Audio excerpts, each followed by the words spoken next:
Hi guys, how you doing? Welcome back to the channel. Today I'm here at my garage. I've got my dirt jump bike with me and I'm going to be talking about building custom bikes and spending money. So I'm going to be giving you advice from my experience building my dirt jump bike to try and help you be smart with your money when you're building your dream dirt jump bike. So hope you enjoy this.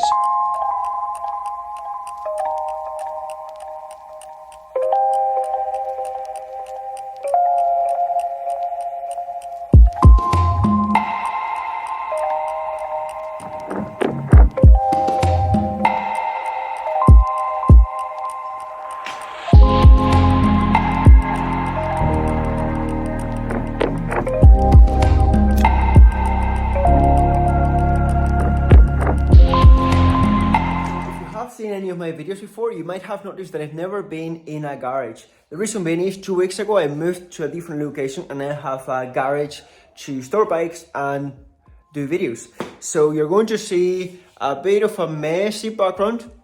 Reason being is we just moved in and this is the temporary setup. But it's brilliant to record and work on bikes, so let's go back to the video. So the big question you're going to have, the first big decision when you're getting your dirt jump bike is that you have two options. You can build a frame from scratch, get all the components for it, or you can buy a first bike, a full bike, and then upgrade stuff as you need to do so. Now both things have advantages and disadvantages. From my point of view, building a frame alone is quite challenging these days because it can take a long time to get all the components for it, and it means that you have to pay a lot of money to get all your components soon. You buy a cheaper bike first, ride it, and then upgrade stuff. First thing, you're going to know exactly what components need to be replaced, what needs to be upgraded, where you need to put more money, and where you can go a bit cheaper. As well down the line, I think this is going to be the cheapest option because you might not upgrade everything because you know exactly where you don't need to upgrade stuff. Before you buy anything for your bike or upgrade anything, I would take a sit and think, what am I doing with this bike, or what am I going to be doing with the bike? Am I riding street and skate park, or am I riding dirt jumps and pump tracks? If you're riding dirt jumps and pump tracks, you will probably want to prioritize having a fast bike, really good rolling, really good wheels. If you have a bike that you're going to be using on the skate park or out on the street that you're going to be trashing a bit more, you're going to be falling quite often, you want to go for stronger, heavier, more reliable components. Using this bike as an example, I bought a full bike 2 years ago. It was a Caliber Astronaut. It costed me about £400 or £500, and then I upgraded pretty much everything until having this bike. Now, this bike was built with the idea of racing pump track and riding dirt jumps. I barely ride park. So what I did is I spent a lot more money on stuff like my fork and my wheels to make sure that it was a fast, light bike than having the fanciest cranks, carbon fiber cranks or carbon fiber handlebars, for example. So going to the first big upgrade about the bike, wheels and the fork. First thing, wheels. These are industry hubs, front and back, and then DT series rims. These are basically the best wheels I could get around that were aluminium. I think it was one of the best decisions I made when I was building this bike. And the reason is there is such a big difference with the rolling speed with these wheels to any other wheels I've tried. On the other side, this is a pike. This fork would be from RockShox, the top of the range dirt jump bike fork that you can get. It would retail about £800, and thankfully I have great sponsors that help me getting these things, so I don't need to pay so much money for them. But if I was to pay that out of my pocket, full price, I don't think it's worth doing it. I don't think it's worth spending so much money unless you have a big budget for this bike.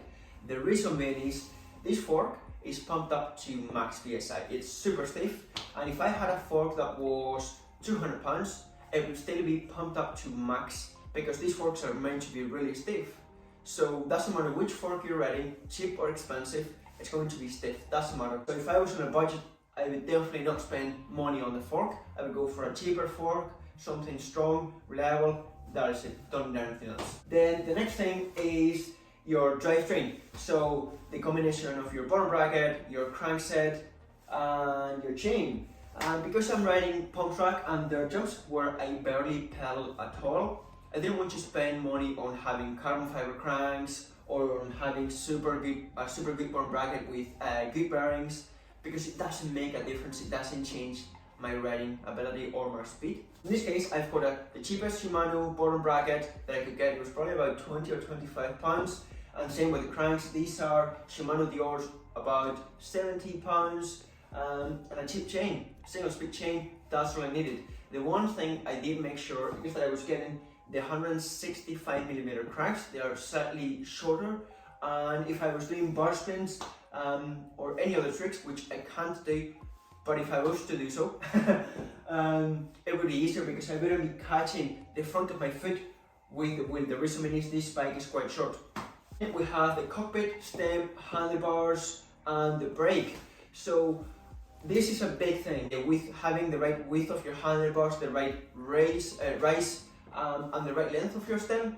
That is a very personal choice, but it doesn't make a difference whether your cockpit adds up 100 pounds, 50 or 300, as long as you feel comfortable with it. So you could be running the cheapest handlebars, stem, as long as the measurements are right and you feel happy with it, that's all that matters. So I wouldn't spend so much money on that. In this case, everything is Vortec. As I said, my sponsors are great and made life easier for me, so I can run these things, but otherwise I wouldn't have spent so much money on that because it doesn't change how the bike rides, it's just the look. The one thing that I think it was a good decision as well was getting a decent brake. This is a Magura MT7 carbon fiber lever of a mountain bike with a Magura MT5 caliper. It's a very powerful brake, and you might be thinking, why would this guy run such a powerful brake on a dirt jump bike? The reason being is I come from a BMX background where there's a lot of manual involved, and I really like trying manuals, land manuals, some jumps and stuff. So I really wanted to make sure that I had a good brake, that if I feel like I'm going to fall off and land on my back, I can stop the bike, and hopefully that is not going to happen.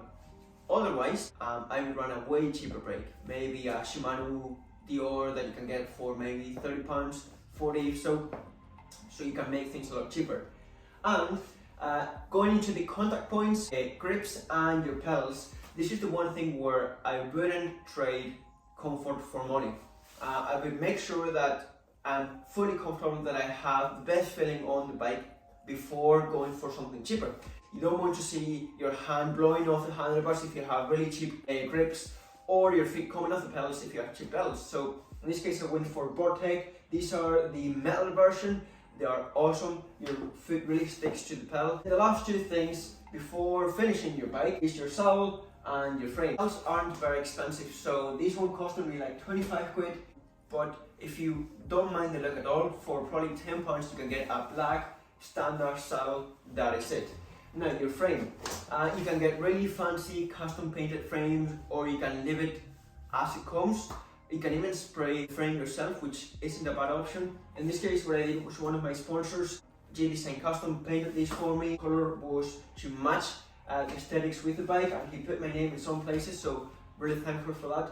But other than that, you don't need to spend much money on these things. Doing a bit of a recap, get a bike, any bike, doesn't matter how cheap or expensive it is, ride it, go out there, have fun, find out where you really need to spend money and where you don't. Just be smart with that. If you have any questions, leave it in the comments.